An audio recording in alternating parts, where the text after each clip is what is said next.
Hey, this is Dancing Rabbit, and welcome to Day 8 of the 31 Days of the Horned God. I'm so glad that you decided to tune in tonight. Tonight's topic is inside or out. Can we invoke the Horned God inside our house or our apartment? Or do we have to go outside? Can we invoke the Horned God in the city, in an urban environment? Or do we have to go into the wild? I've always believed and taught that we could invoke our gods almost anywhere and any time. All we had to do was be able to get quiet and a little bit undisturbed by people or things and shift into ritual consciousness. If you look at the fairy tradition, it teaches about three selves. The talking self, that's our conscious logical mind, that voice chattering away in our head. The younger self, that's what we were as small children before we acquired language. We experienced the world directly through our senses. We saw, we heard, we felt, we tasted, we smelled, but we didn't put words to them, and we didn't think it in this sort of stream of consciousness way that we do now. And then there is higher self. This is the part of the divine within. And I believe that we men have both the divine masculine and the divine feminine within us. And so do women. Perhaps most men have more of the divine masculine. Perhaps most women have more of the divine feminine. But then that's not always the case. So we use ritual, drumming, chanting, meditation, dancing. We use all of the colors and the symbols on our altar to help shift us into that ritual consciousness, create sacred space, that space where we're going to meet the sacred, the divine, our gods. In one of the earlier versions of his charge of the God,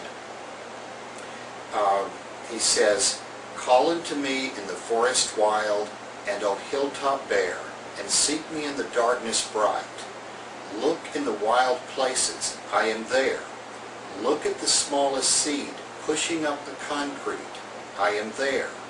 Look into your own heart, I am there." So it was my belief that in the midst of the city, we can find the Horned God, because he is there.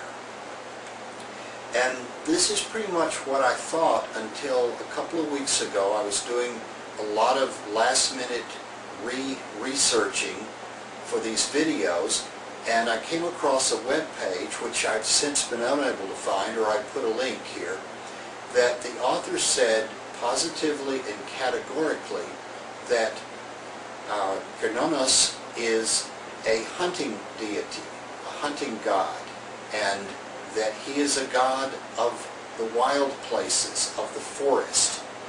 And he really cannot be coaxed to come out of the woods into the urban environment. He cannot be invoked. If you invoke him in the city, he just won't show up. And I thought, I hadn't ever thought of it that way, but it does kind of make sense. I mean, would you invoke Poseidon out in the middle of a desert? Would you invoke one of the grain goddesses, Demeter, Persephone? Would you invoke them on the top of a mountain or on say, a snow-covered glacier? Well, probably not. I mean, if I were going to invoke Poseidon, I'd probably go down to the beach. There's one, within a couple of hours drive of where I live. If I were going to invoke one of the grain goddesses, I'd at least put some grain on the altar. If not, maybe go find a grain field somewhere. So it kind of made sense, in a way. But as I've been thinking about it more and more this week, I think that the truth may lie somewhere in between. Yes, we can create sacred space most anywhere. We can cast our circle. We can visualize a circle without actually walking around and casting it, and we can invoke even the Horned God.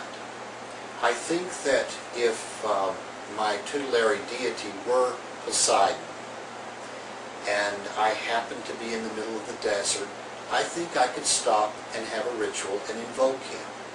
But I don't think his presence would be nearly as powerful as it would be if I were down on the beach with the waves crashing in the background. And I think it's much the same with the horned god. We can invoke him anywhere because he is within us. But we can experience him more fully. It's easier to invoke him. And when we do, we experience him more vividly, more powerfully, if we're in a more natural setting. So in doing some of next week's videos, and I tried to get a little bit ahead, and I tried to experience some of this stuff that I was going to be talking about, just to make sure that it really worked.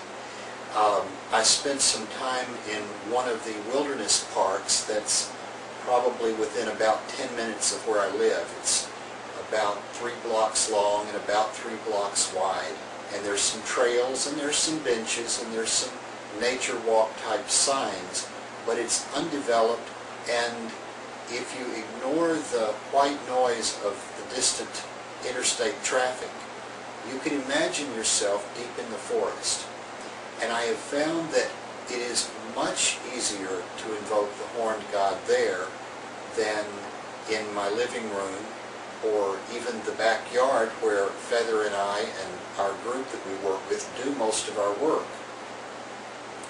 I'm really looking forward to the weather getting cooler and having some time, maybe catching some time on the weekend to go camping, to go into one of the national forests that's within a day's drive of here, and see if there maybe I can't experience even more of the horned god. So what I'd like you all to do is to put some thought into it, put some experience into it, experiment. Try invoking the horned god in various locations and see what happens, see what the result is. Post your comments back here, maybe make a reply video. I always leave the videos open for replies. What has been your experience? What are your experiences in doing this? And how much truth is there to the idea that you can invoke the horned god anywhere, or the opposite truth, that you have to go to some special place like deep in the forest before you can invoke him and expect him to show up? Which truth is true for you, and to what extent? Well, till next time, I leave you with that thought, and I wish you peace.